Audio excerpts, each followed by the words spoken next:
podcast is a canvas for your brilliance, a stage for unique talent to dance and dazzle. Embrace the rhythm of your artistry, the melody of your voice, and the power of your story. As we dive into the depth of your passion, let the world feel the pulse of your creativity, the fire of your spirit, and the mastery of your craft. This is your time to shine, your moment to inspire. So unleash your talent, showcase your gift, and let your light illuminate the way. Welcome to a podcast where dreams take flight, talent finding wings, and greatness know no bounds. Get ready to captivate, inspire, and leave a legacy that resonates through the ages. Go ahead, introduce yourself. How you doing? My name is Nylo. I go by 913 Nylo on all platforms. Shout out to you. And tell us a bit about yourself, how your origin story starts, where your chapter begins. So I'm from Kansas, and I go to school in Baton Rouge, Louisiana. Okay. Uh, I grew up around music. I started playing the piano when I was way younger. I think I probably started around 7 or 8, and then I moved on to other instruments. And when I was away at college, I kind of got back into music because I always liked doing it. Shout out to you. And what you like about music specifically. I feel like the thing I like about music is it gives you a way to express yourself, uh, and allows people to hear it. Okay. I also see that you're a baseball player as well. So do you put music on the back burner while you was chasing your baseball career? Kind of. I kind of do both of them. So I No, I'm talking how I about before start. you went to college. Yeah. So when I think around my sophomore year, I started struggling on the field, Okay. and I kind of used music to get my mental right, so I could start performing better on the field. Okay. And and how baseball came into the play? Was that something that you try out, or you always had love for baseball? Uh, I say I always had love for it, but it wasn't my first sport. What was your first sport? Basketball. And why you stopped playing? Or I'm guessing you stopped playing basketball and you pursued baseball. Yeah, And what led to you stop playing basketball? I wasn't good. Like the straightforward answer. So you couldn't find your rhythm in baseball. I mean basketball, or you just truly were like wasn't good enough to like to pursue it long term. Um, I wasn't gifted with, so I was gifted with athleticism, but I wasn't gifted with height or coordination. No. So basketball just it wasn't meant to be. And what led you down to baseball? It came naturally. And how that came to be? Like you went to a tryout or something, or did somebody brought it to your attention? So I started playing both of them when I was way young, and it got to a point where it was like I could see that there was no point in me wasting time playing other sports if I knew what I was good at. So I just put all my eggs in baseball, and so far it's done what I needed it to. And by eggs, are you saying like you was pursuing baseball as like a full-time career? Yeah, I would say so. Okay. And you're in college playing baseball at the moment? Correct. Okay. And what was the deciding factor? But like, all right, I can see myself doing this long term. Because I didn't give up. I feel like I got to a point where I struggled, and I struggled a lot, if I'm being honest. And there was still enough love and passion for it to keep going, even though I was struggling. So just based off of that, I was like, there's probably and there was talent there. So I was like, there has to be another way. Okay. And I'm curious, what some of the pros and cons pursuing a baseball career? I'd say a pro would definitely be it gets you in the rooms with people that you would probably never have an opportunity to be in a room with. And I'd say a con, uh,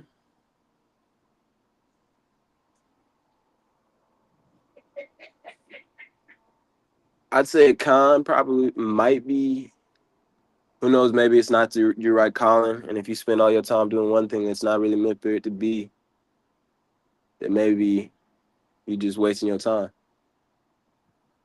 Mm, okay. And when bringing this back to your music, I'm curious. What led to you choosing your artist name? My artist name? Mm, So the 913 came from my area code because that's the area code of where I'm at. And I thought it was kind of cool because, like, it's not something that you hear very often or really at all because there's not a whole lot of people that I've even met now that I've been outside of Kansas that are from Kansas. And then mm, I used to have a nickname growing up in high school, and it was Nalito. And I mm. just shortened it to Nylo. Okay, okay. And do you had that was like your first and only name, or do you have other prototypes? That it's my first and only name. Okay. And how you feel about it? Do you feel like you would change it within 5 years, or you think you solid on the name? I think right now I'm solid and stuck Mm, on it. mm. And when it comes to your music, I'm curious, how do you think your cultural background influenced your music? Um, I definitely say like a lot of the music I make pulls from different things. So like I have I'll have like a melody that took out of a Nirvana song, or like I have like a guitar pattern from like a different like a funk like old school groovy type song. And then I've always liked the rap like 808s and the heavy bass, and I've always tried to like mix those together to create something that's a little bit different. Respect. And how will you describe your music? Um, I would describe it as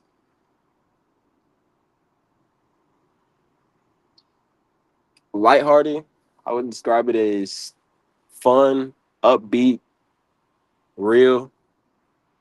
Um, I try and go out of my way to like not say anything that isn't something I've lived through, or like a way I felt, or like sometimes I even like pull things that I've like that other people are going through that I know that are close to me. So like I think a collection would be a good way to describe my a collection of thoughts and ideas. Okay. And how will you describe the phase that you're in right now? Energetic and new. And what's something that you perceive that you bring new to the table? I feel like I have a I'm saying a lot of the words I use and lyrics I use will be more towards a rapper, or like somebody who's like your little babies, or somebody who's on some like super hard like drill stuff. But I try and add like a melodic like flow to it so it don't feel as like cold and cutthroat. So, in your opinion, you feel like you're merging like multiple like genres into one to make it A like hundred fresh? per- 100%. a hundred Okay. percent. Okay. So, what's something that you experiment with recently and you feel like, oh, this shit goes hard?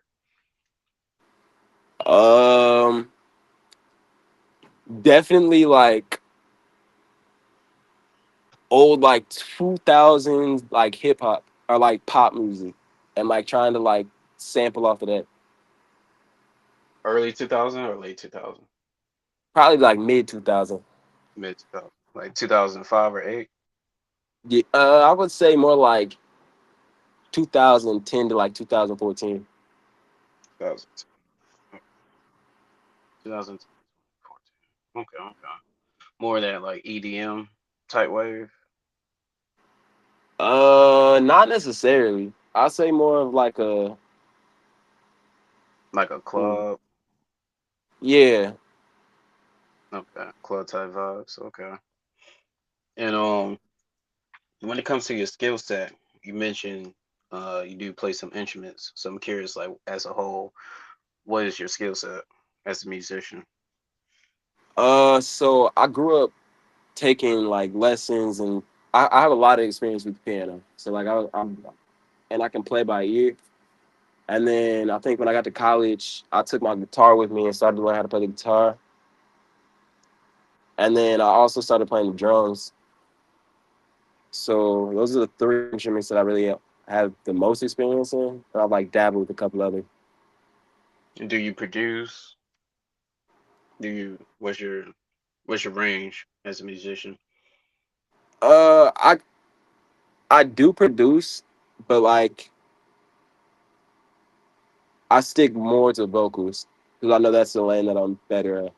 I work with No. one of my there's somebody that I work with that we kind of collaborate on different ideas and like work together on trying to create a sound that I think fits me lyrically and vocally. As in like you making yourself as an established artist or like just the collaboration between y'all two? I would say the collaboration. Okay. So if you were to work with another producer, you would have like a different mix and sound with him. Not necessarily, because like there's a particular way that I like to.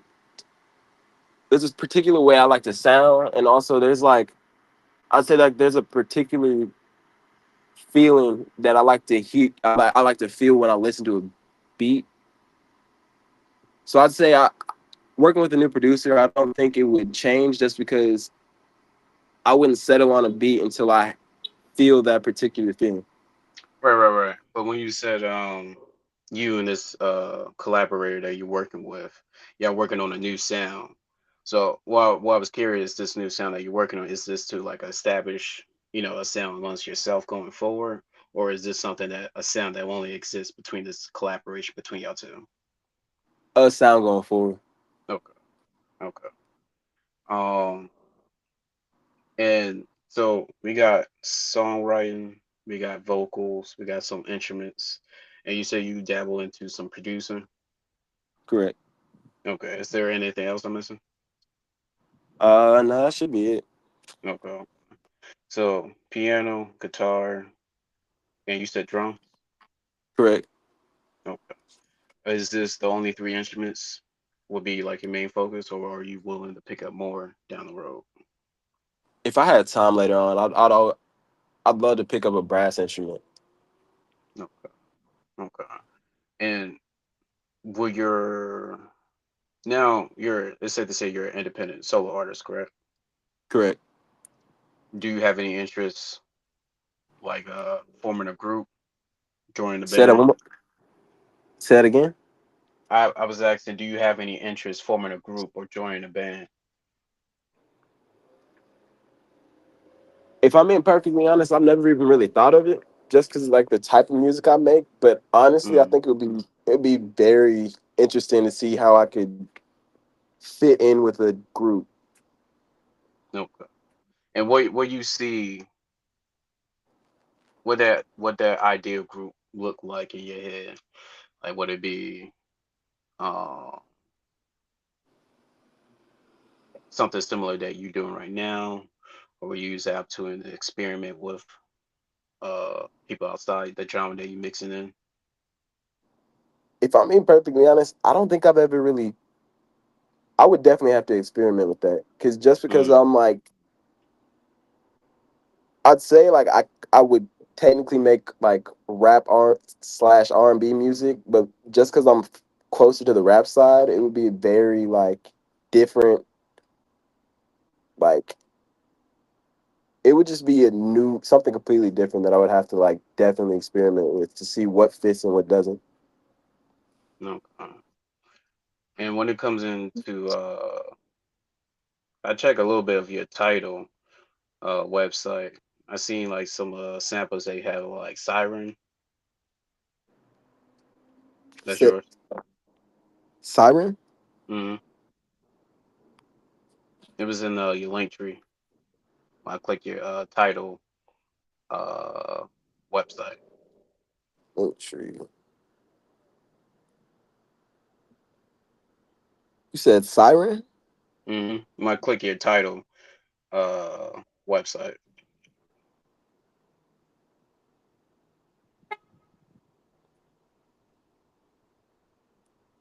If I'm in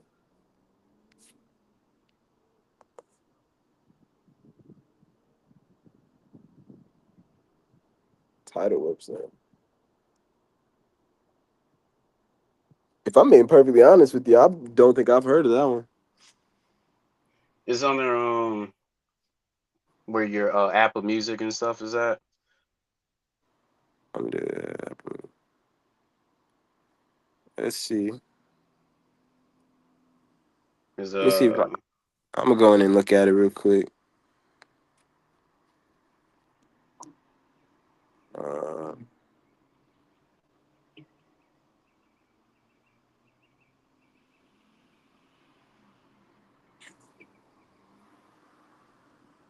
but the name of that app is pronounced Tidal, right? yeah. No. Yeah, it's right under your Apple Music.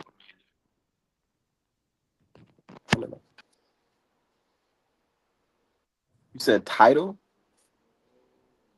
Uh yeah, Tidal. Tidal.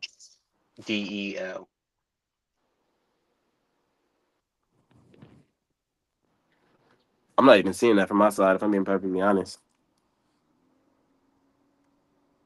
All right. Um give me a second.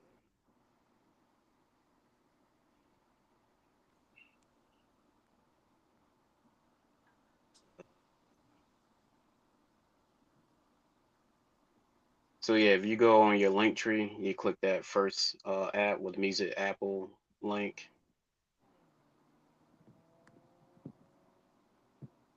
and then Okay. you scroll all the way down. It's the second oh no, it's spelled title.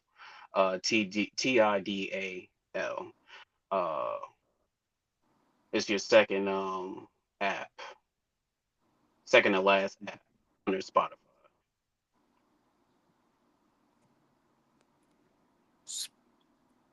You know it's crazy.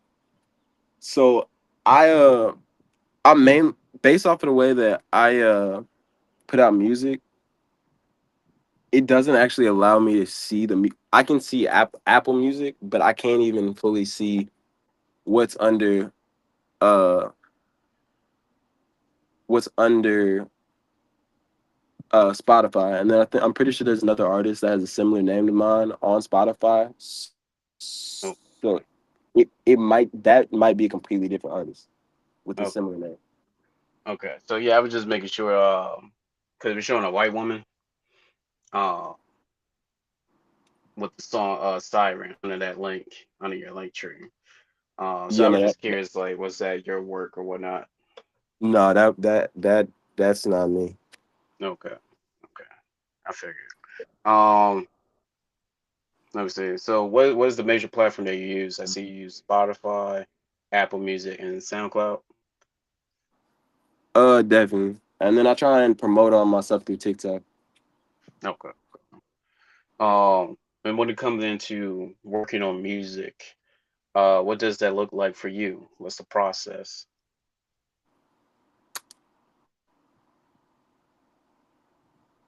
I feel like for me, the process don't really stop. So like sometimes if I'm like, let's say I'm in a grocery store and I hear like a melody of a song or like a song that I kind of like or like that I think might work. Like I might Shazam a song from let's say just in the grocery store and then find that song later, keep that song down, and then if there might be a portion of that song that I like or think might work, I'll take that out. Um, and then that's the part where I'm not the best with producing. So that's the part that I'll send to my producer. And then sometimes it'll be like me, I'll send a video of me like tapping with like literally with like a pen or something on the table. And Mm. then or like tapping on a cup, like of the different parts of the beat and how I want it to sound where. And then he'll send it back to me. And that's where when I was talking about the collaboration, like that's where the collaboration comes in. And then once I get the beat, I'll sit down. I tend not to write a write a lot for specific songs. So like I sometimes I spend a lot of time just writing, and like the first thing I do when I get hear a beat is I'll like start freestyling, and then if I get like caught up or like run out of things to say, that's when I start looking through notes that I have in the past. And yeah, that's about it. And then I'll go through after once I'm completely done, I'll go through, listen to it, and then change how I want my audio to sound and want that to come out. And yeah, that's about it. Okay. And do you have a example of your catalog that this producer produced? After we get off this call, I probably can get that to you. Okay, so there's not official release yet. No, Okay. So the music. So just to make sure that we're on the same page, you have about 5 songs out or 6 songs. correct. What, 6 or 5? Uh, Because I got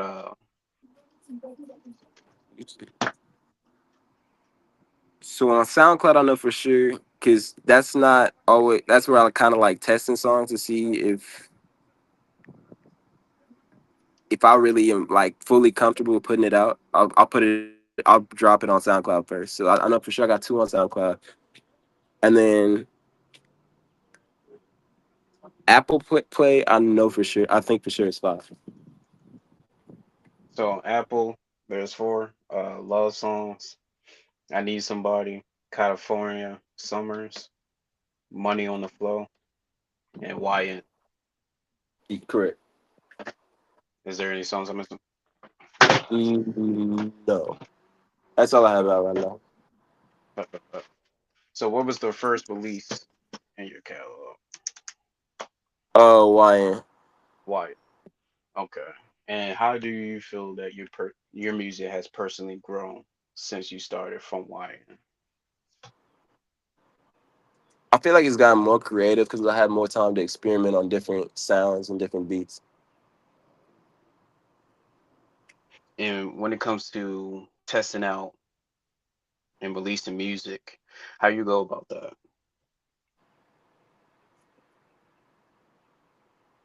I feel like I release a portion of what I'm really making. Like there's probably or hundreds of songs that I've like just played around with or like tried out and I just didn't really like or feel comfortable putting them out with yet. So like I'd say that a lot goes into it and there's only a portion of it that I've really put out. But like I feel like now that I'm really new to this, new to being an artist, especially in music, Hmm. and so like it's been a journey trying to get comfortable with putting music out that the world can see. Like there's been plenty of songs that I like sent to friends or like Mm. other people that I know close to me, but it's a different like I feel like it takes a different level of vulnerability for you to be able to put something out and the world to be able to see it and you still be comfortable with it. Well, I would And that's what definitely I feel say like. that. Oh, go ahead. Finish what you were saying. Oh no, you can continue. And I definitely feel where you're coming from. But at the same time, my 2 cents is there's no better time now to test the field. Especially, starting off as like you're nobody to the world at the moment. So right now, True. this is the best time for you to sharpen, to release, test out music, while being judged to the point where like one failure could hurt your career. Right now, you're in a perfect opportunity where you're allowed to fail. You're True. allowed to be imperfect. Um, and you know, this is the best time to get yourself out there so you can surround yourself with fellow peers, especially you're in college. So, well, you in college on campus or you? Traveled in Uh, school? yeah, I travel to school, but Okay. I I mean, live close enough. okay. However, there is a space right there, a hub of fellow peers. Like right now, you know, especially college, like the one thing they happen to bring in, especially a lot of entrepreneurs within different fields. So especially tapping into your fellow peers, even if you're not ready to tap into, the world scene just yet, I would definitely recommend taking advantage of tapping into the fellow scenes of your college. Especially you probably have a like, do you have like a music degree within that college? Nah, my degree is actually in No, agriculture. no, I'm talking about like your college itself that they offer. Oh yeah, yeah, yeah. Oh, Hundred okay. percent. So yeah, I would definitely recommend taking advantage of that. Like you got people coming in specifically for that. So if you're not ready to showcase the world, I would say tap into your local, peers that's attending the college. They all gather in one place. So True. I would say like right now it's pretty easy like to tap in with them. Like especially I would definitely recommend like once you leave college, it's gonna be harder because like now you got to go find that space specifically for people to gather. But right now you're in a space where they gathering, near you. So I would say take advantage of that. 100%. Appreciate it. No problem. Um, but yeah, taking advantage of like testing out your music like where you're already doing.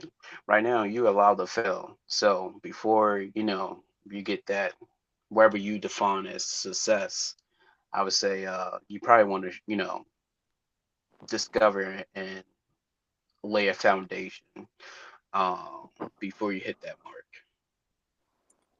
But what else? And when it comes to marketing and promotion, how you go about that? So I'm definitely new to that. I've tried. I don't really. The plan normally goes like Hmm. weeks in it. Probably I normally run everything on like a weekly basis. So like a lot of my free time is on Monday. So that's when I have the most time to like fully go through and finish a song. Mm-hmm. So I normally, let's say I'll make something on Monday. I'll probably post a little clip or something on Instagram on Tuesday. I'm really big into art. So like another thing that like I don't know if people really realize, but a lot of all of the like the covers for all the singles and like I haven't put out any albums yet, but even that too like Mm-hmm. is like either like pictures I've taken or like Oh, photographs I've you're a taken, art I've photographer. actually yeah, Oh, see, look at that. I mean, we almost missed that, but shout out to you. So you're a photographer as well. But go appreciate ahead, it. continue. So like a lot of the times like I would say like at first, if I'm being perfectly honest, like I got into music because I thought it would be a way to. My first like ideas with it is I was gonna use it to uh use music as a way to market clothing, and then I realized Mm, like so like I started taking pictures with a Polaroid camera and using those as like images on like t-shirts and like sweatpants and like the stereotypical like streetwear like type mm. of clothing. And then I got to the point where I realized like that market's kind of flooded out. So maybe I could just like start like putting more time into music and like using some of like the stuff I've made and the skills I've learned trying to make clothes to like to my album covers and do all the artwork for that. So oh tying that back into the marketing plan. Yeah, normally I'll like post a little snippet of just the music after I on Instagram, like after I made it. And then I'll go through and post the artwork on TikTok and Instagram after that, and then I'll slowly try and see if I can start leading people into the other the actual listening platforms. Okay. And when it came to your like, how far do you get with the clothing brand? Um, I got pretty far, so like I got to the point where I was like already had samples in hand. I had started the Instagram, started posting stuff on the Instagram. I had uh was starting to try to get people in line to start doing photo shoots for that. Um, and then I talked to a manager, or not a manager. I started talking to my manufacturer about trying to get an order quantity in, Mm, so I could have my first sales, and then that's kind of where I left it. okay. And what was some of the challenges trying to, like, was you in there to start your clothing line? Yeah, Okay, what was some of the challenges, pursuing I, that? I'd say the biggest challenge was time and money. I got Mm, a lot of this stuff like I do in my free time, or all of this stuff I do in my free time, but like there's not a lot of that because like I'm a college student. I'm an athlete, and then I'm also on academic scholarship as well. So it's like school is also very important to me. So like there's I just got to the point where it was like I don't have enough time or money to really make this happen at a level that I would want it to happen at. mm, okay. And what was your plan for your lineup? Uh, could you be more specific on what you mean by that? Like do you had any goals specifically for your fashion line, or was this something that you wanted to test out the field with?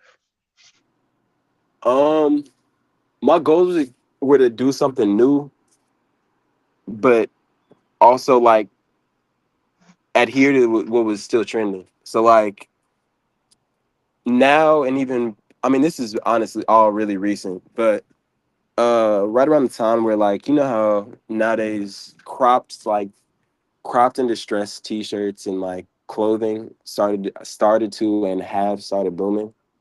It's like we Mm-hmm. have brands like Hellstar, we have brands like I don't know, you know if you know like I think what is it, Dale State.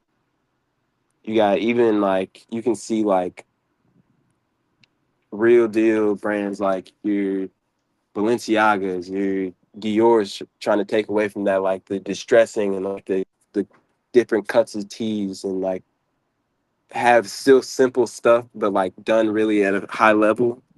That was my goal, and then I wanted to incorporate like the photographs I was taking because I knew I was taking some photos and some of the work that I put in with the Polaroid camera. I knew nobody else was doing.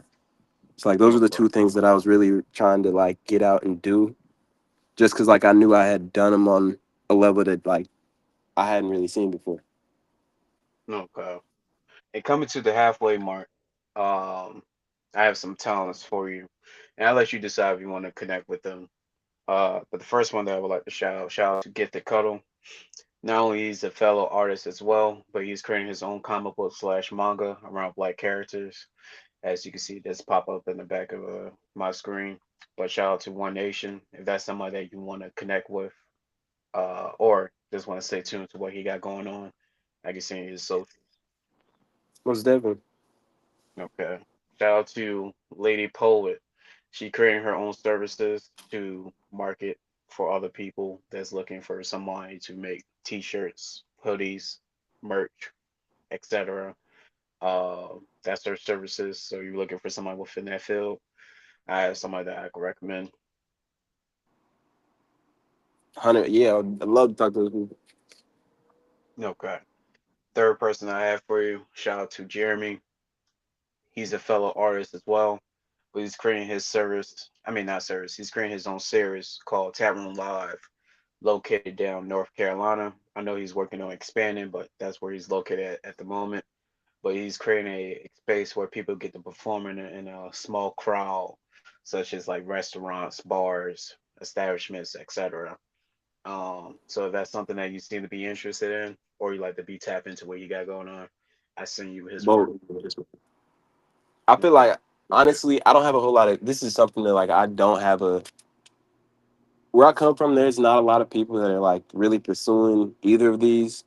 So like I Mm, don't have a lot of connections in either industry. So any opportunities you would have for even if it's as simple as a conversation, like I would love to, just because like I'd be able to learn, like I'd be able to learn, because this is all new to me. much love. Much love. That's what we do. So yeah, if you're especially looking for like, tapping into like fellow peers, we drop, talent, monthly. Um, but I definitely feel you on that. And the last person I have for you, shout out to Kingsman Squaw's Disaster. He's a fellow artist as well, but he's more located in the genre of folk music. But he's also starting up a podcast similar to what I'm doing, where you sit down with another musician, and y'all chop it up, break down each other's songs, etc. Yeah, that would be sick. Yeah, I would love to. Okay. And the last thing I got for you as well, we recently started our own music label. Shout out to For You and Life Records, where we create soundtracks around themes and challenges, and inviting artists to participate for exposure or to challenge their fellow peers around the theme and challenge. Our first soundtrack is mixing horror with Valentine, so basically thriller with romance. Say that. So Say that one more time. so our first soundtrack is mixing horror with Valentine. So Huh. basically thriller with romance.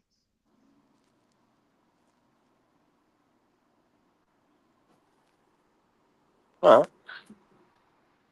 Wait, did you hear That me? was. Yeah, that one I would definitely want to see more information. Okay. I see more information at the show.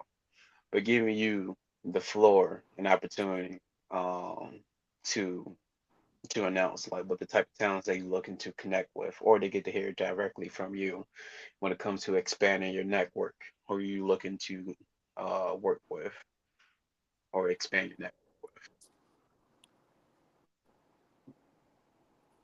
Most definitely. Yeah, who are you looking for? Who are you looking to connect with? In this industry, I'd definitely be looking to connect with people, producers for sure. I would definitely producers. I would say would be my top, and then producers and other artists, and Mm, then also like I would 100% want to be connected with people with musicians and different and completely different genres. no. Cause like Any I think, particular? Oh, go. yeah, I think like nowadays there's not as much collaboration between like you gonna see. Of course, you're gonna see your stereotypical like rap and like R&B, like your Tyler the Creators, your Brent Fayaz's, yeah, like, but like I remember like in the old school days, you had Jay-Z collaborating with Blink 182. You got Mm, like like I'd love to like try and like create something that's like completely like two people that don't seem like they should even or that like they wouldn't even seem like they'd be in the same room or the same functions with like I think it'd be cool just trying to collaborate with people that are like completely different. I feel that. I feel that. Any particular genre that you're interested in to tap into? Um as I mean I've started to slowly see like rappers are definitely starting to tap into country music. Um Rock for sure. I mean, there's definitely a market for that, especially because like your Trippy Reds of the world, your Juice Worlds of the world, your XXX Tentacion's of the world, they're not making music anymore for us. Like, there's definitely a market for that. Gospel is another one that really hasn't ever really happened. No. Those would probably be the three that I'd say I'd definitely want to try and see if there's a way to get connected with people. Okay. Shout out to that. So country rock and gospel music is the three that you like to tap into when it comes to like collaborating with other artists. For sure. Okay. And any particular genres that you're not interested in?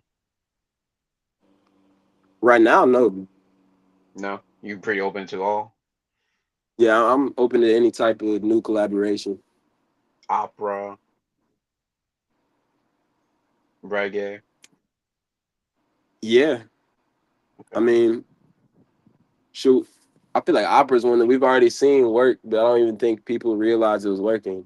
Like on these songs like "Superhero" by Metro Boomin and Future, you had an opera singer in the background at this. that's true. That's true. Okay.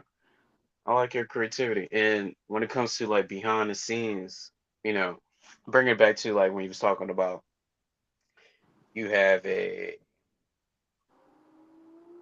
I would say, how can I put it? I want to put it like this. When you was talking about like the music that haven't been released yet, you've been cooking in the laboratory. So I'm just curious, what is the deciding factor for you to be like, all right, this song is perfect. There's nothing I can do from here. It's ready to be released. If I can sit in my car and listen to it more than twice without being like, without like seriously picking at the flaws I see in it, then I'm gonna put it out. Mm, Which sounds like very like it don't sound, it sounds kind of crazy, but it's like I feel like I'm probably my biggest critic, and I mean that's how most of us are. So like mm, a lot of the times, like the person that's holding me back the most from putting out a bunch of my music is me. But like I know if I can sit in the car and I can be like, all right, I really do like this song, even though this might not be perfect. mm.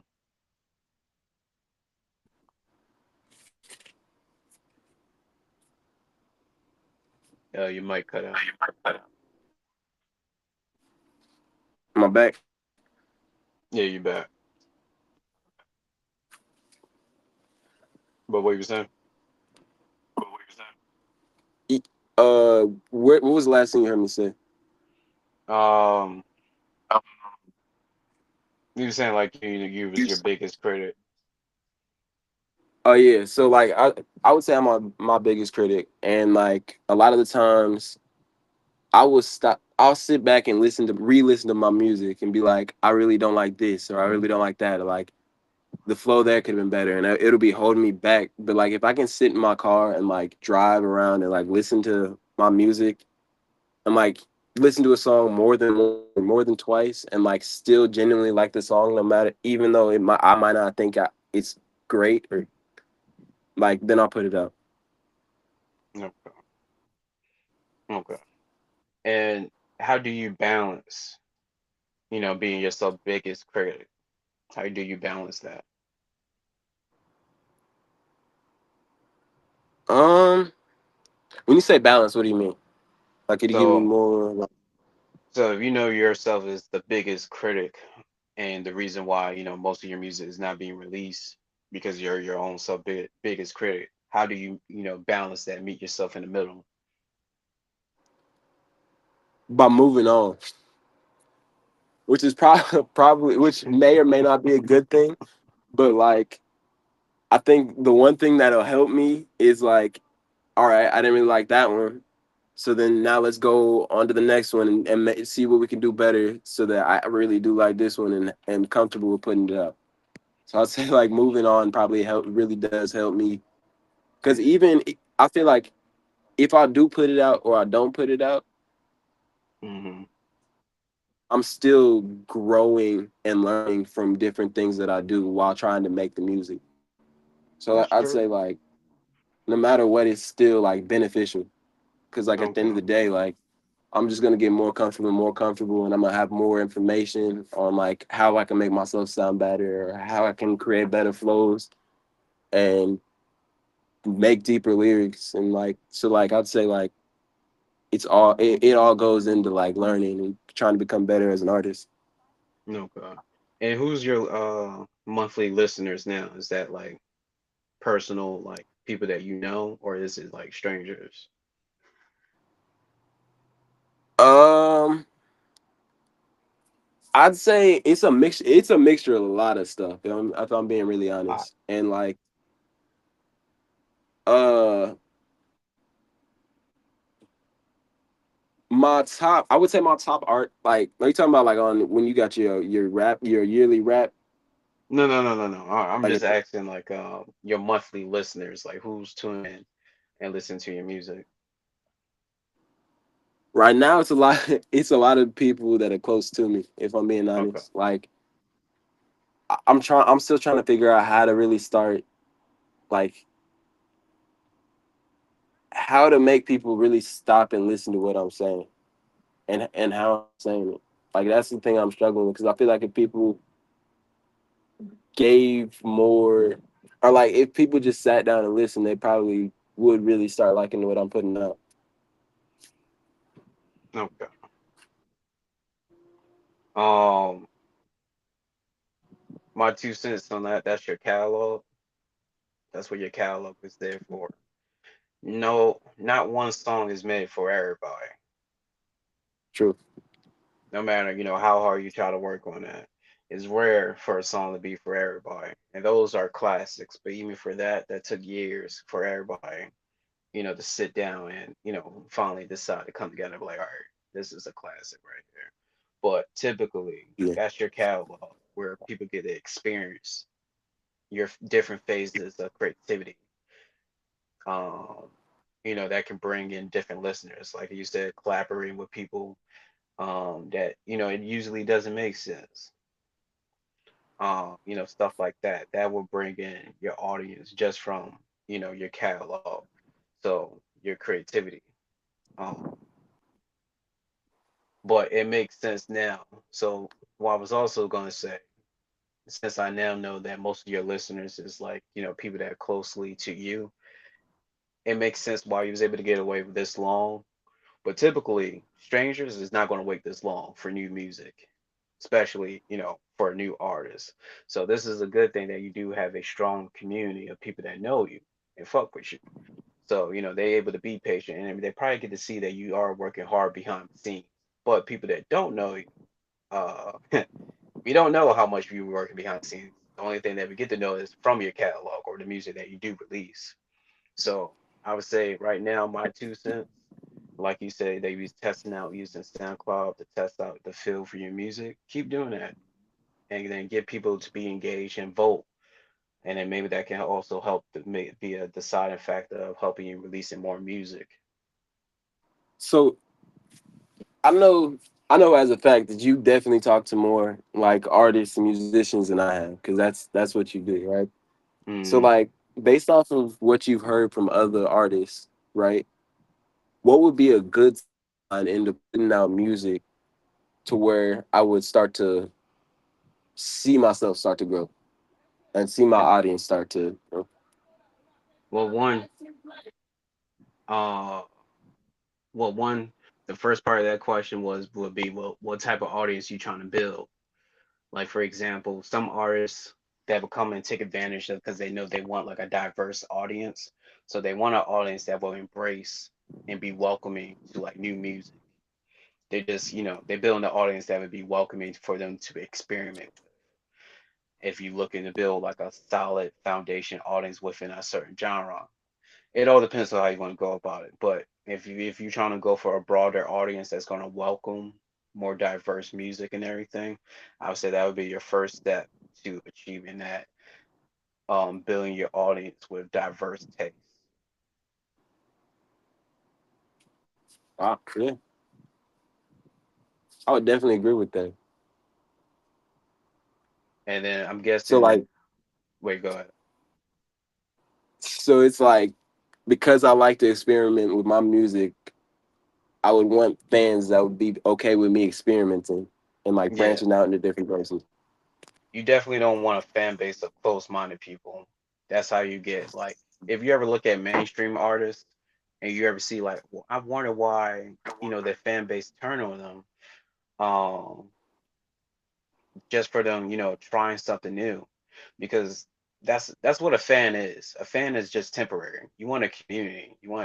That's what you want. You want a community that fuck with you, like heavy. Like, hey, no matter even if it's not for me, I still fuck with this guy. I'm gonna stick with him. To check out his next release, even though this single is not for me, or I Yeah. appreciate that he's trying something new. Um, but those that keep chasing like mainstream like fan base, those people only gonna be fucking with you for certain things. And luckily, if you're lucky enough, they will stick with you. But with those type of fan base, they more selfish and they only like want like certain things that they probably enjoy from you. So for example, if you happen to make a song and it goes viral and a lot of people just tune in for the first time, I wouldn't even really pay attention to those fans because like, they only got to know you with one song. So Yeah. if from that perspective they only fuck with you for that one song, it's most likely they only fuck with you for that one sound. So if that's the type of fan base that you want to keep gathering that only fucking you for well fucking with you for that one sound, then it's gonna be repetitive building keeping that fan base, happy. But if you want a more diverse fan base that be welcoming to like, oh, this is motherfuckers tapping into like rock. Oh shit, I like rock. Oh, this guy, even for someone that haven't naturally tap into like rock, but you introduce them into that shit, that's a hell of an experience. So I would definitely Yeah. recommend like, first step to that, you have to show that world. And I recommend like, this is a good time to like to do like behind the scenes to showcase like even if you're not releasing music, this is a good way to like tease music is behind your scenes to showcase like what it takes to be in your shoes. As a musician, as an artist. Um, but to show this diverse world that you're in or you're creating. I think that will also help building a diverse fan base. And another way to go about that is start promoting yourself overseas too. Overseas. And why? So why would you say overseas and not like just locally, or not locally, but like globally? Or If so, a lot of artists, or well, I should say, a lot of people from their home city and everything, those that know you or those that feel like you from the same area, a lot of people feel like you got to prove yourself to them. While those that overseas, since there's always a language barrier, they don't give a fuck too much about your personal life. They just care about your craft. So it's easier to promote yourself to people that don't know you than it is for people that that is are true. aware of you. Yeah. So Mm. especially when it comes to overseas, like even with me testing out our soundtrack, Brazil surprisingly is one of our heaviest uh, listeners that's coming in from like Brazil, which was a shock So to did us. so did you learn that from like just diving into like your analytics? Mm. As you saying, like for the stats and stuff. Yeah.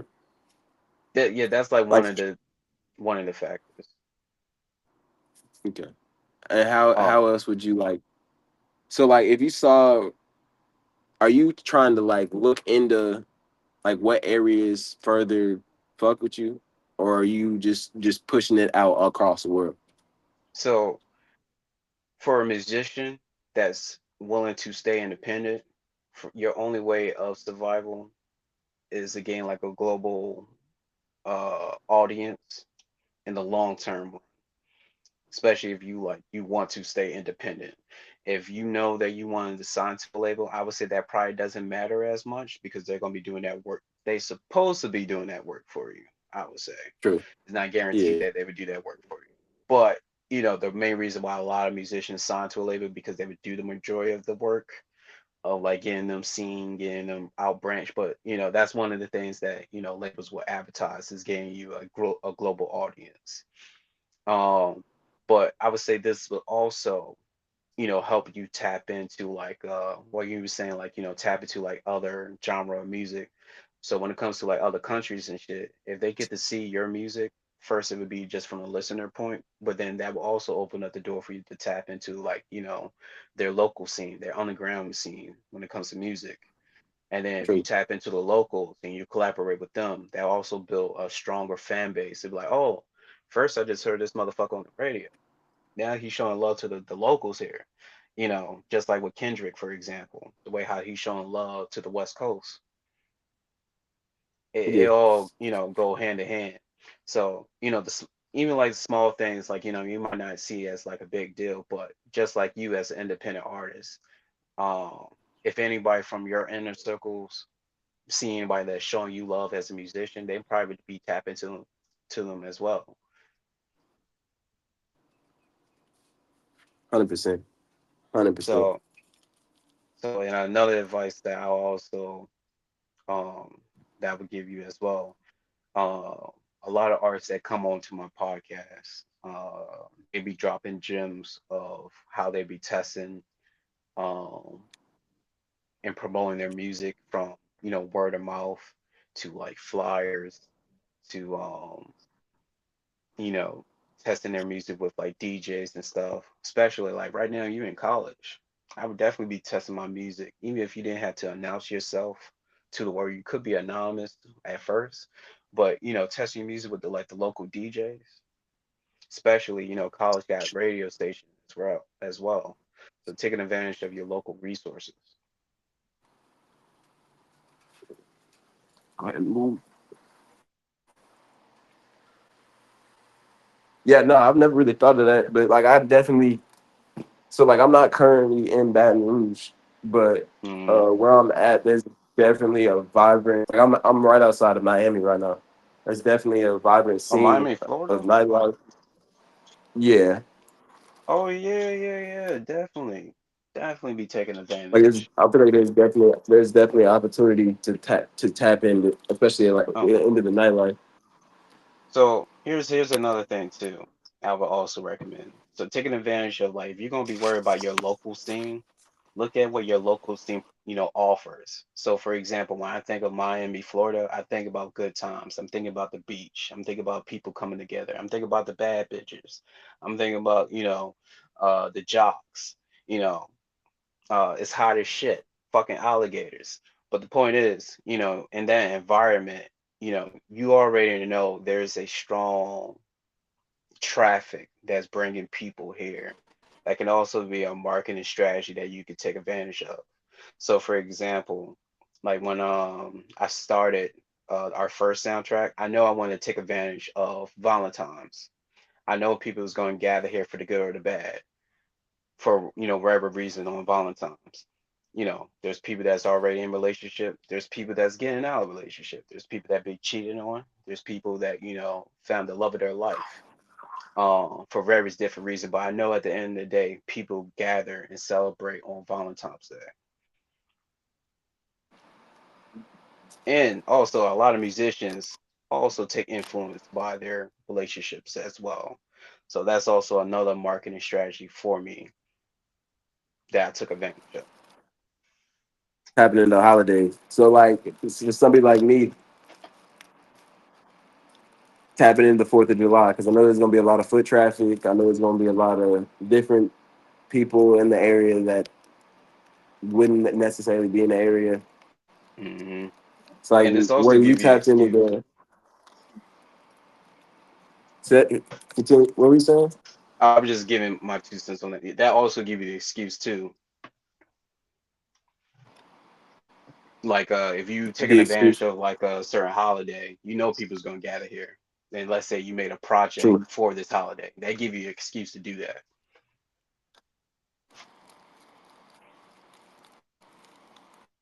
I So if you're looking for the reasons, idea that hmm that's another idea I'm definitely gonna have to write down.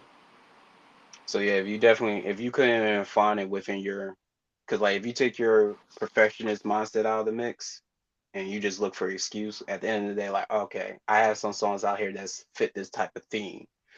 That give me an excuse just to put that music out there at the end of the day to test it.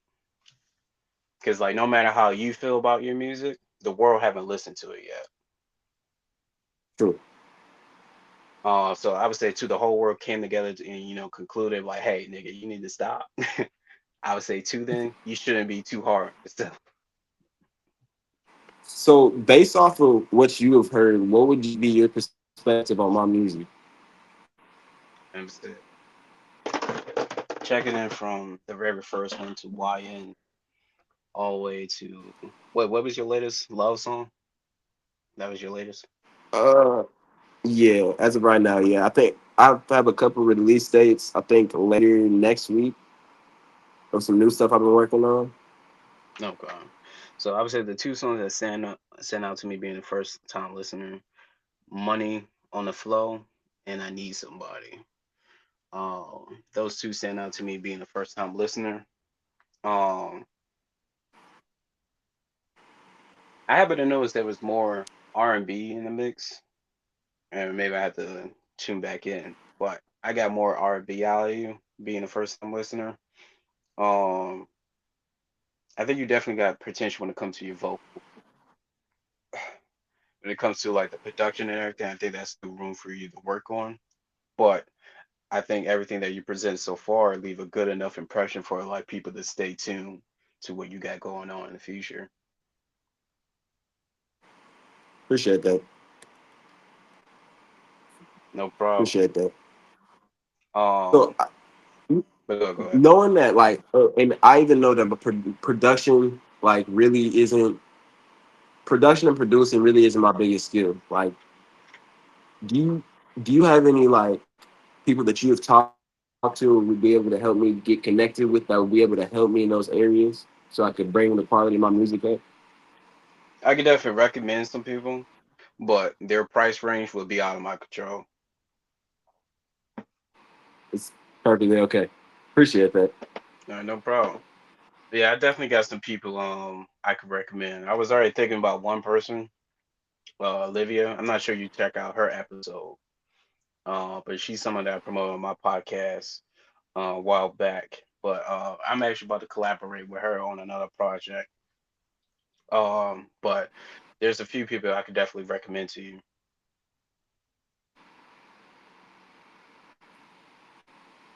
Yeah, I would love to get in contact with those people just so I could like either work with them or learn some things that I could help myself on. Either way, it would be like another good red opportunity and stuff like to improve. Okay. Yeah. I definitely got you. And when it comes to like producing, are you saying like this is something that you want to like master, like on it for like a skill set of yours? Like would we see you get more heavily I involved with mean, producing your own beats and stuff? I would say yes, simply based on the fact that like if I don't know how to do it myself, it would be harder for me to get help because it's like I don't even really fully understand the areas that I need to improve in. But like Mm-hmm. if I have enough experience to understand like what I'm looking at and what I need from it, then I can tell them like, hey, I need this and I need that. Mm-hmm. So I'd say like I would want to learn just so I can like figure out how to help people help me. Okay. And there's nothing wrong with that. Okay. So as a student, there's nothing wrong with looking for teachers to help you excel in your skill sets. That I definitely support. And at the same time, to bring it back to your fellow peers too, you also got to be tapped into your peers too, because y'all age group is what's setting the standards for everybody within your age and younger, if you understand what I'm saying. Yeah, So it's like y'all also creating yeah, 100%. your own wave at the same time that's going to inspire the young ones. Um, I will also recommend it. So as around the same time that you are looking for someone to, teach you and better excel within your skill sets, you should also explore and understand from your fellow peers is like what they bring new to the table.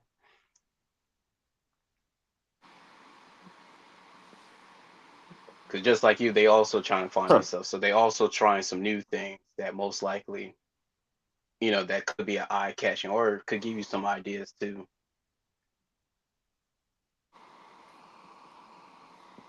Say that one more time. I said, since with your fellow peers around your age group, they're just like you. They struggling to find themselves. So I will also recommend to tap into them to see like they most likely trying something new that could add to to your career. So everybody that's So coming you up saying around you. like,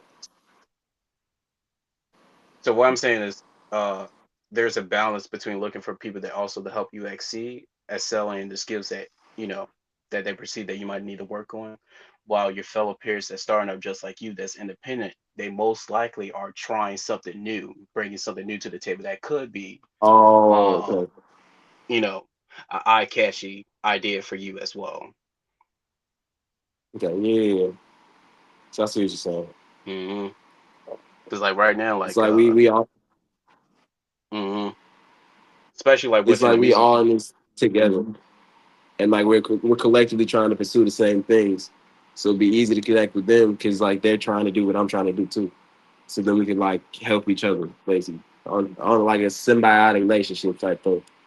That, and as much as you, it's also good to tap into, this is a competitive field, so you also got to understand what you're competing with. So just as much you got to understand like what you need to work on. It's not good to know what you need to work on if you don't know what you're competing with. But like theoretically, in this industry, right? Hmm. Aren't you just technically aren't as a creative, right? Aren't you Hmm. technically only competing with yourself? Like No. I'm trying to improve what I'm doing. I'm trying to grow what I'm doing. Like yeah, what they're doing is important, but at the same time, it's inherently different. Like Yes and no. So to answer that me, question, so in reality, it should be like that. But those that are in control of the game, they set the stage. So for example, your competitor is AI. That's your competitor. Mainstream wise, they are trying to go full AI. They are doing that right now. So that is your competitor at the moment is AI music. So like for the like that for example, like shoot, whoever in control of the game is setting the stage, mainstream wise, that's safe to say they are control of the music game and they setting the stage and they trying to set AI as the standard. They basically saying like, hey, we don't need more human music. It's affordable for us to, that to save money to invest in AIs than investing in independent artists. So that's your competitor in yeah. reality.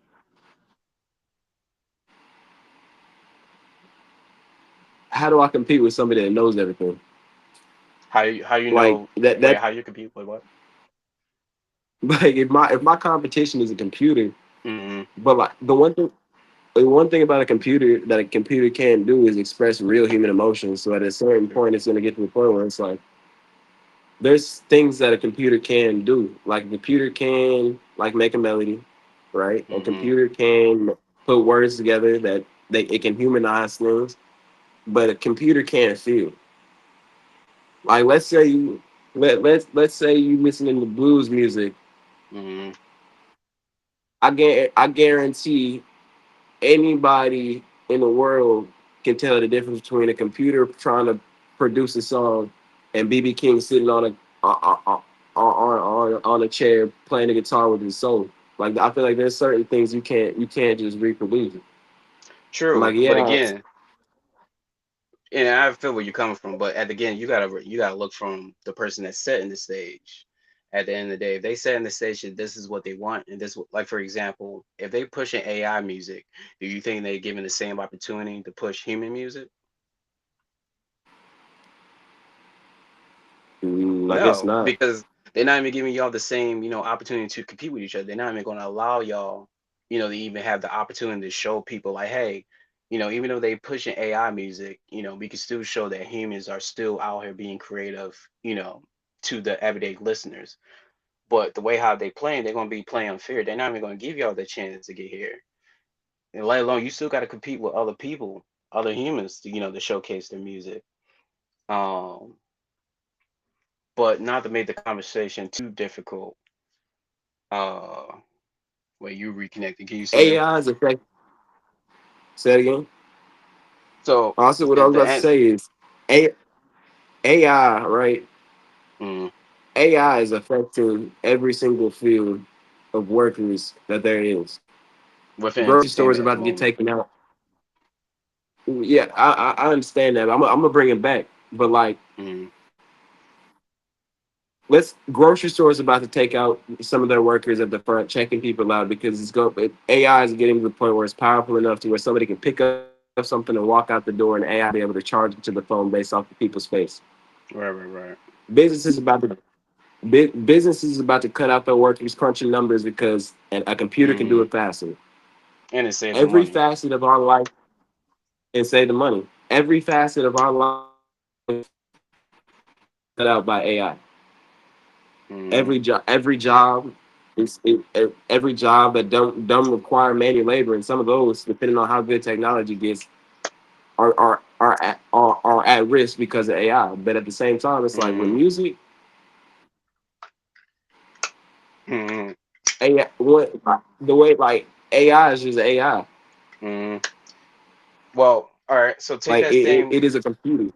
So take that same concept with business. So at the same time, if they are investing in more AIs, are there the same amount of human jobs, or is there less human jobs because they investing in more AIs? I feel like we're at Right. a state with we're a point with our government where it's getting to the point where Right, right, eventually right. AI is going to be threatening upon what humans can do. No, no. Right, right. And the reason why I brought this up, this is the same people that's in control of our music. So when they investing in these AI music, do you think they leave the same opportunities for human musicians? I say Right. yeah, because but a lot of these fields that AI is approaching on Mm. don't don't require creativity. Oh, wait, yeah, for right now. But right now, like for example, they use like you know how the AI works? The only way the AI is able to get creativity if it's still from other people. That's how the AI pick up creativity. So it's still in your creativity yet that y'all might know it or not know it yet. We seen this in ads commercial. We are seeing this in movies. We are seeing this in music. Just like for example, you know who Timberland is? Yeah, He just signed his first AI artist. his first AI artist. Like, He just if signed his I'm being first. honest, before this conversation, I didn't even know that was a thing. I like I said, like I mean, but because in my head, mm, it's like when you say AI, the first thing that comes to my head is Chat GBT.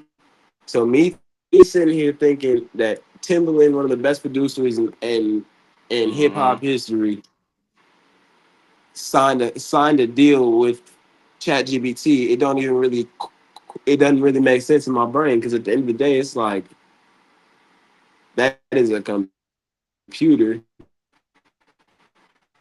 Like it's a computer. It's an algorithm. It's And he's working on a producing lot the at a AI certain first point. album too.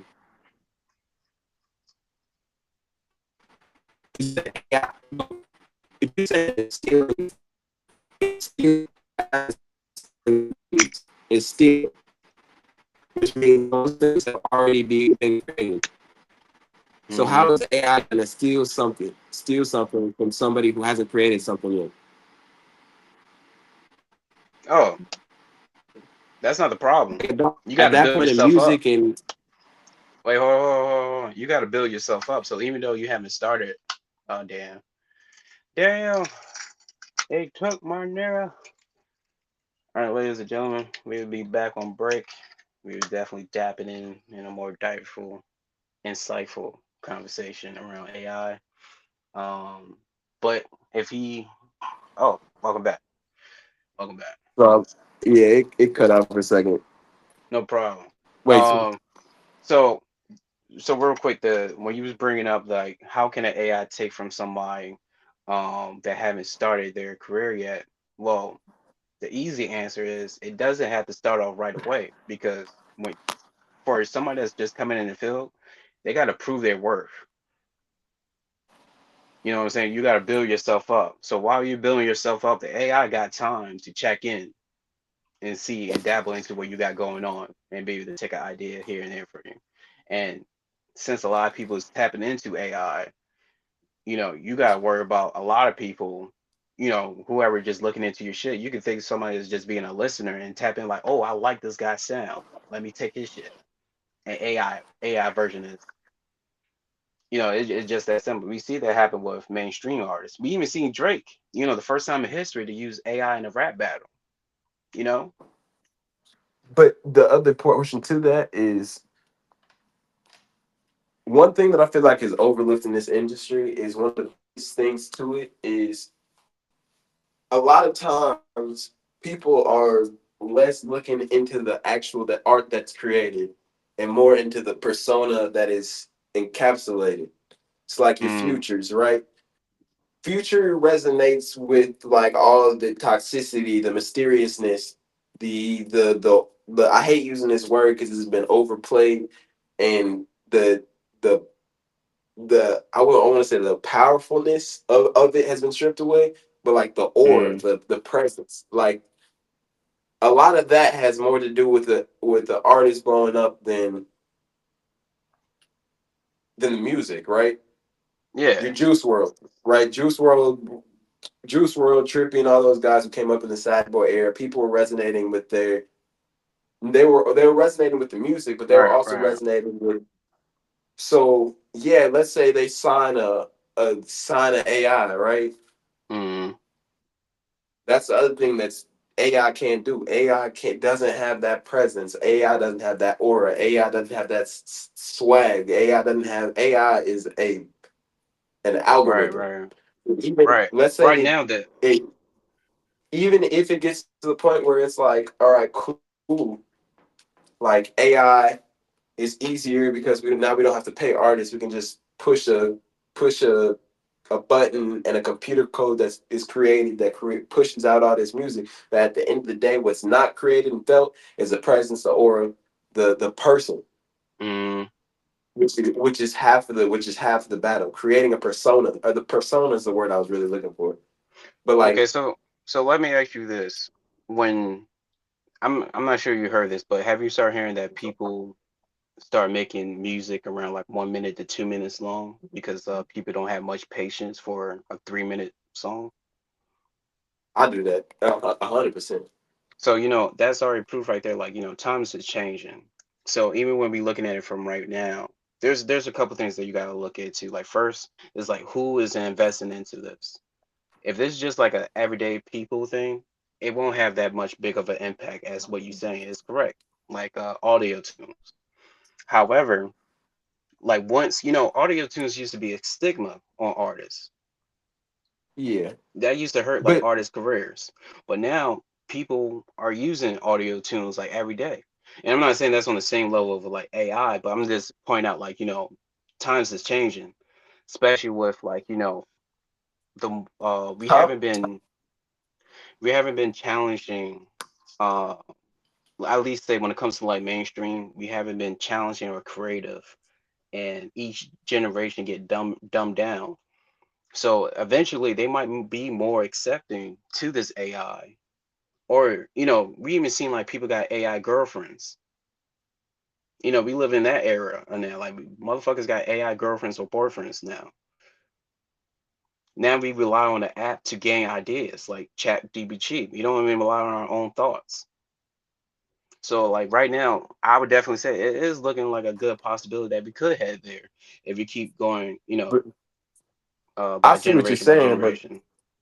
times are changing, but some things will remain the same. Like if you even look back Wait, into the hold up. history of music, Right. Wait, but let me finish. Let if me you, finish. The point that I'm trying to make right now is the people that's investing in it, their intention is to influence AI by no matter means because it's cheaper and affordable. They don't want to pay artists. It's the same thing with Timberland. The one of the reason why I think why he would want to sign an AI artist because it's a bigger bag for him. He don't have to split that with an artist. Same thing with companies. They do by any means to save money. So this AI shit, as long as that it prove successful into their statistics of saving, like not only they can make a big profit, but they also can save money, they're gonna do it by any means. So if this end up being profitable for them, that's all that matters to them at the end of the day. I understand how you feel and also have a different look at it at the end of the day. But to these companies, to these corporations, if they able to make music and save money without paying artists, they're gonna do that shit. And that's the reality of it. but yeah, I agree with that to an extent. I can agree with that. I definitely see where you're coming from. But at the same time, it's like the one thing that sells more than anything is revolution. So if it Mm-hmm. gets to a point where people start to wake up and realize that AI is taking opportunities from the regular man and from people who are really putting in that creativity, then it's going to get to a point where people start to stand up against it. I If you look agree. at if you look if, If you look at African American society during the Mm-hmm. 1960s, during the civil rights era, a lot of the music made by different African American musicians was to Mm-hmm. encapsulate the time period and to talk about the injustices that were happening to them by Okay. the other people. Then you even look into like folk songs. I think in 20, I want to say 2022.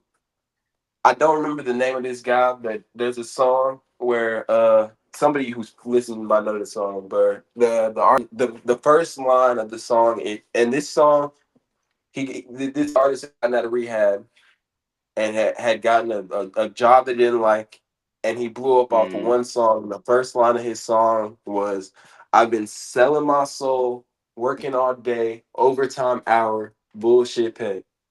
Mm-hmm. And like if you listen to words like that, song blew him up. And what that shows is Mm-hmm. once people were able to resonate with the feelings that he was having, which Okay. was the struggle, the I'm working, but I'm not getting anything out of it. And that song blew up Mm-hmm. because people were going to be able to resonate. Were resonating with that. So if it gets to a point, I say that to say this: if it gets to a point where the whole world and every industry feels as if AI is taking away all of their opportunities, and the big people at the top are only using AI because it cuts resources out, then the next step after that is revolution. So that means Okay. all the artists, the artwork, before every war, there's artwork and music made about it. Mm-hmm. And people resonate with that because it shows how they're feeling. So if the industry starts getting taken over by AI, music is creative, which means it's going to be the last industry to get taken over by AI. So by the Mm-hmm. time music is taken over by AI, everything already else will have everything analytical will already have been taken over. Everything visual will already have been taken over. Mm-hmm. Music will be one of the last ones left. So Which means there's going to be a lot of people who are feeling some type of way about AI.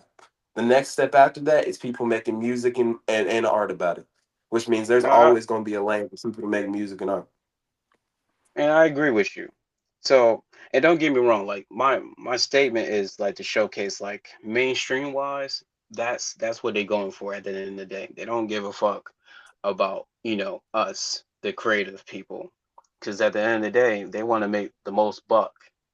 So if they can cut us off and create and continue to make that content, like for example, when you talk about the AIs, once they take over that mainstream, is revolution up from there.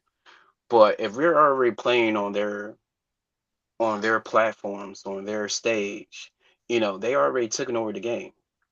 You see what I'm Yeah, saying? but Like even they're for only make example, like yeah, yeah. they're Like even they're, for they're only make, oh yeah. Yeah. sorry. So let me finish. So even for example, like, even before we got to this AI shit, even, how many artists that we hear that didn't have control of their own career? Much. You know what I'm saying? So like even like then, like we already know and seen like from mainstream wise, like they already was taking control over the artists. We see that they put them in a lot of fuck up like contracts. Like, like we see this like hand like, they always had their hands in the corruption when it comes to creativity. So no matter how you look at it, it's gonna go downhill when it comes to like mainstream because we only play on their platform and they make the rules. So I would say to combat that, we need to bring back the underground scene. We need to bring back other outlets. Like, for example, like we used to have MTV. We used to have like stations dedicated to showcase, creativity for music. But we don't have that anymore. Shit. Right. We already No. seeing that they promoting 90s and like early 2000 music as like, as classical music. I'm not ready to see that 1999 commercial yet. uh but we already seen that they are promoting 90s and early 2000 as nostalgia. So they already saying like, this is nostalgia, in this time period. So we already seeing that. So we living in a time period now that a lot of reboots, for example, when it comes to like movies and shit, nobody really pushing the envelope to like new ideas. They're going back to reboot previous old movies. and making it modern day versions of it. So we living in that time period of reboots when we talk about movies. When we talk about music, a lot of mainstream artists is going back and using samples from '90s and 2000s. So my point is just like when it comes to the mainstream, they already put in the works and setting the stage for this AI to be as successful as it can be. Um, I think the only way to combat that is to create other options and to showcase the world, different perspective. Because like when it comes to mainstream people are too lazy to go search on their own. They rely on these platforms like the radio station to find new music. Well, not a lot of people tune into the radio station anymore, so that's about to be uh outlisted, I would say. Obsolete. Oh, yeah. Um, but whatever mainstream platform they are using, let's say, Spotify or Apple, they relying on these platforms to find or discover new artists. And if they rely on the mainstream platform, do you think they would still recommend human artists, or do you think they would recommend their AI music first? Like, oh, I see you have an interest in this artist, T Pain. Here, we could give you somebody similar, AI artist on our team. I think I think 100% that's what it's gonna turn into. But I also think that it's gonna get to a point where everything's gonna get to a point where it turns over. So I Mm-hmm. feel like if you prepare, go into it and prepare. Like if I'm being honest, I never even really thought about that, especially in this industry of Mm-hmm. AI being a problem. But like there's there's plenty of authors who like, well, I'm drawing a blank on the name, but like there's plenty of authors who talked about technology. And one in Mm-hmm. particular, the one in particular, the name I'm drawing a blank on the name. The one in particular hated technology because he felt like it would get to the point where we're headed to now, to where it's just going to take over. It's going to take over everything that we see. But at the Mm-hmm. same time, it's like once that happens, which it most likely will, that's when I feel like the opportunities are going to open up. Because It depends. eventually, Mm, it does, but it doesn't. Because at the end of the day,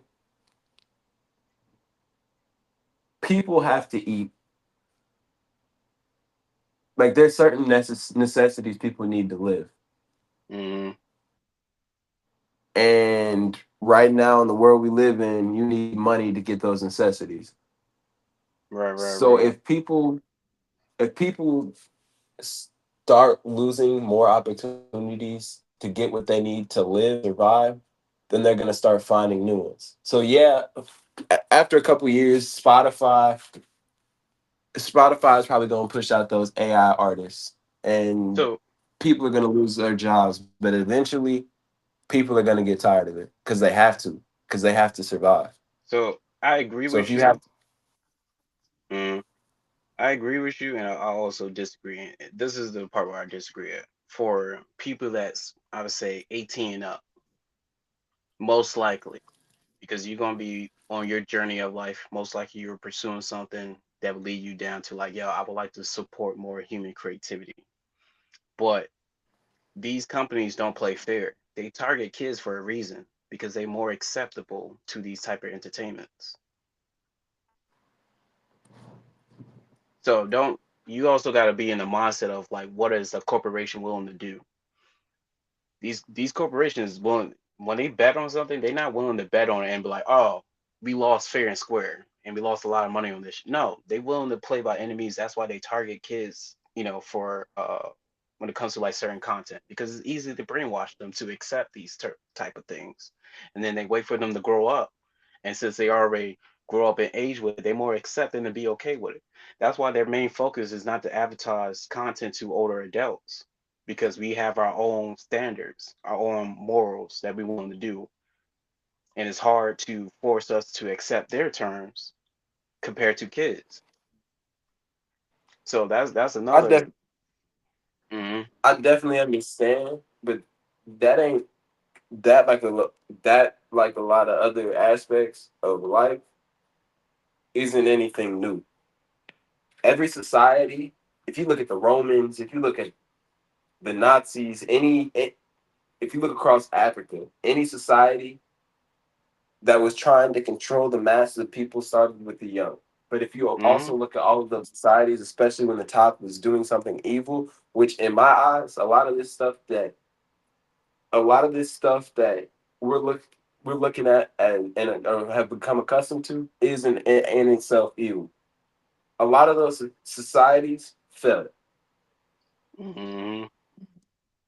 Greece, the And a Romans, lot of all these those. people that were trying to manipulate children, do this, Mhm. that, and the third. All of those societies fell. That's true. And there was revolutions to where people were standing up against all of that. So I 100% I agree with what you're saying with this So AI and let everything. let me paint this It's picture. going on. Let me paint this picture for you. Right now, or when I was growing up, I'm a '90s baby. When I was growing up, music, damn near most entertainment, America was the top dog. Now, when we talk about movies, America is not even in the conversation. That goes to like East Asian countries, such as like not North Korea, South Korea, Japan. When we talk about movies, a lot of their shit is becoming like the standard of success of like film industry. It used to be America, no longer. When we talk about music, I would say mainstream wise, like hip hop and everything is still doing good, but I don't think it's in the, like that top. I wouldn't even say like American music is like the top five at the moment. Maybe, mm, maybe like top six. But other countries is starting to pick up and starting to express their culture, and they starting to be the top dogs when it comes to music. So basically, I'm just pointing out like right now, there's already a shift. America's not even looking to be upon like the standard of like creativity anymore. But when I mean, have you? There was a YouTube clip from a movie where somebody it was I don't remember the name of the movie, but somebody stood up in front of a panel of judges. And it was like an older white guy who answered the question. Some girl was like talking about patriotism and like America being, or she asked the panel of people in front of her, "Do you think why do you think America is the best country on earth?" And his answer was that to that I know what was you're talking about. how yeah, like that clip blew up. But like when you look at stuff like that, like of course we're not first in music, like we're No, not first in anything. We're not but that first in was actual education. a fact. Like the movie industry, Hollywood was the standard of films. That is a But that fact. was We not talk about education and all that shit. We talk about entertainment. America oh I movies never was the standard of success. Like that's why a lot of people wanted to come to over America, especially because in there the was early '90s. opportunities. Yeah, because of the shit that we was doing at the time was like you wouldn't see that nowhere else. You wouldn't see like Hollywood film movies in like Japan. You wouldn't see Hollywood film movies in India. Like you only could get that through America. So like we was And the the standard reason when it came to like film industries. We're no longer. I would say that would go to like Asian cultures, like Japan for example, when it comes to like films and all that shit. If like for example, another thing that we used to be a top dog on in the 1950s is cartoons. We actually inspired anime. America Western cartoons inspired anime. A lot of people forget about that, but no longer America is the standard when it comes to like cartoon.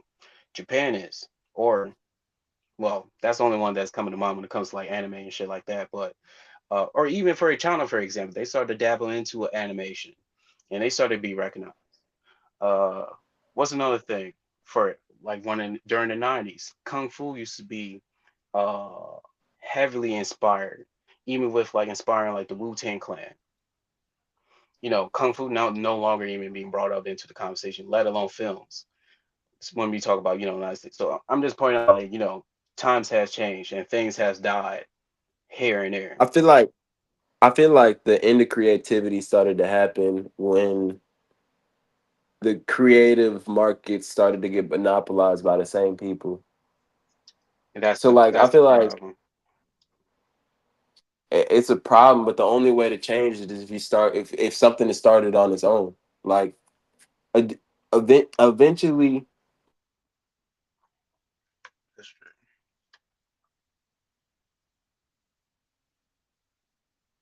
That's true. You still there? Or are you connecting?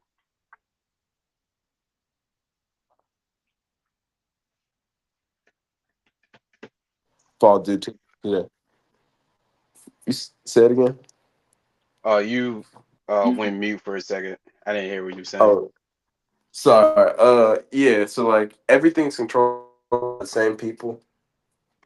Hmm. So, like, I agree with you Same saying. It does people take want power. right. And I agree with you saying. It does take for us to create that own platform. But what I was pointing out with just simply mainstream wise, if you looking for, you know, I would say like at least like right now and maybe right now and like within 5 to 10 years, if you're looking at mainstream to be, I would say the platform to give you exposure, or if you're looking for them to put your success front forward, I don't think that's going to happen within 5 to 10 years because their main focus is AI. I do agree with you that it takes up to us to build other platforms to knowledge and showcase, everyday listeners like, hey, there's other options, and that's what we got to do as creative people is to come together and protect each other, especially, uh, when we talk about like creativity or like even with like right now, the one difference between a human and an AI, like you say, expressing feelings and all that. AI is programmed to express whatever the mainstream want to express. So if they brainwash the younger audience, and this is why I said this, they are your competitor at the moment because they are brainwashing the younger audience to set the standards of what they want music to be produced. So that's why they mostly tune in and acknowledge what the younger audience got to say, and they don't really give a fuck what anybody older got to say. Because they want the young bucks to set the standards, or they're easy to influence them to set the standards of what music they want to listen to. Like even right now, we bringing up like Juice World and XXX, Trippy Red, and all of them. Right now, the younger generation, I'm not sure you have seen on the internet, but they clown on the artists now. They calling them lame.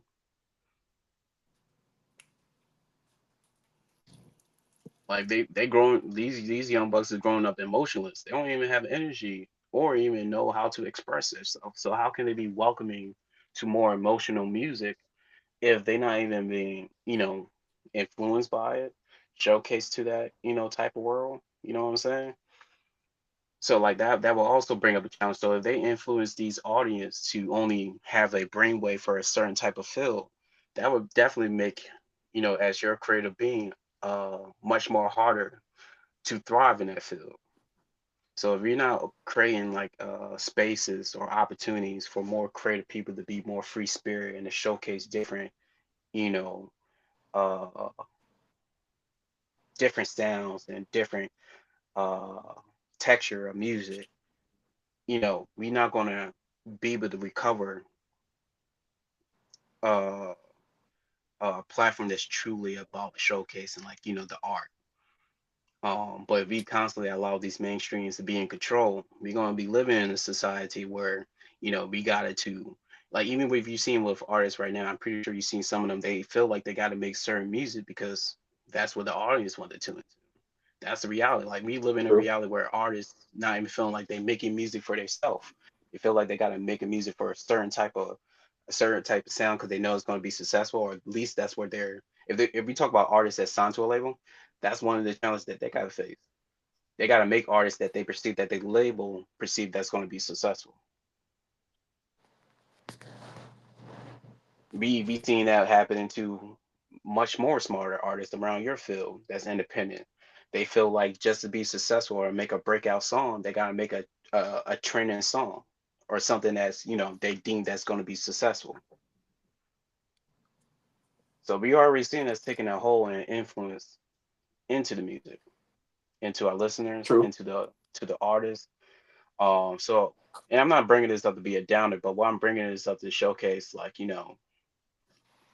that's the reality of the mainstream world. What we need to do as fellow peers, especially when you talk about like how can I break out, or when I was talking about like why you should pay attention to the environment that you're in, as an example with the AIs, is to to open up your eyes to like uh that's the reality of the mix. How can I survive or how can I break out this? That's the open up the discussion for that. My 2 cents or what I've been doing, I go against that. So if I know the mainstream is investing in AI's mainstream, all right, I'm going to do the opposite. I'm going to create a platform that's going to invest in humans. I definitely understand and agree. So it's up to us to create those platforms and support each other, Phil, especially within our community, especially amongst the Black community. We need to be doing that. We need to take charge of our own shit. We need to own our own shit.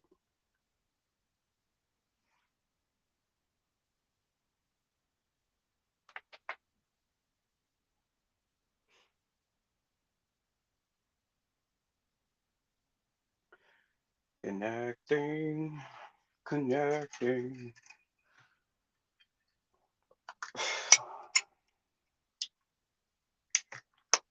All right, ladies and gentlemen, he got a ticket into the channel realm once again.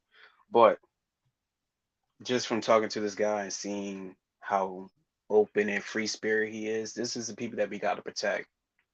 This is the people that we gotta, you know, shield from the negativity of the world. Because people like this is like truly in the game of like exploring, figuring themselves out, and willing to bring something new to the table.